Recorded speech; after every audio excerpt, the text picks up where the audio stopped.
సాయిబాబా ఆలయాలకు టీటీడీ నిధులను ఎందుకు వినియోగించరు అనే అంశంపై మంత్రి ఆనం వివరణ ఇచ్చారు. హిందూ ధర్మాదాయ దేవాదాయ పరిధిలోనే తమ శాఖ పనిచేయాలి. సాయి భక్తుల్లో హిందువులతో పాటుగా ఇతర మతస్థులు కూడా ఉన్నారు అన్నారు ఆనం.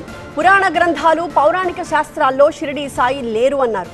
సాయి ఆలయాలకు అనేక మంది ఆర్థిక స్తోమత కల్పిస్తున్నారన్నారు మంత్రి. మామూలుగా మనకున్నటువంటి వైదిక ప్రమాణాలు, ఆగమ శాస్త్రాల ప్రకారం అయితే హిందూ ధర్మాదాయ దేవాదాయ ఆలయాలు వాటి పరిరక్షణలోనే ఈ యొక్క శాఖ పనిచేయాలి. షిర్డీ సాయి భక్తులు కూడా హిందువులు ఉన్నారు, ఇతర మతస్థులు ఉన్నారు. సమాజంలో అనేక మంది షిర్డీ సాయి భక్తులు, సేవకులుగా ఉన్నారు.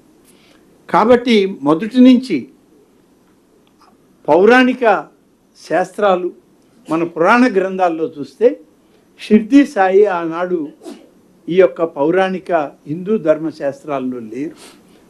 ఉన్నటువంటి వారిని పరిరక్షించడానికి ఆగమ శాస్త్రాలు, వైదిక శాస్త్రాల ఆలోచన ప్రకారమే మనం ఈనాడు వాటిని వృద్ధి చేయడానికి, సనాతన ధర్మాన్ని కాపాడడానికి పనిచేస్తున్నాం. షిర్డీ సాయి ఆలయాలు ఎక్కడ ఏర్పడినా మీరు అన్నట్లు హిందువులు ఉన్నారు, అనేక మతస్థులు ఉన్నారు. అలాగే అనేక రకాలుగా ఆలయాలకి ఆర్థిక స్తోమతలు అందించేటువంటి అనేక మంది ఉన్నారు.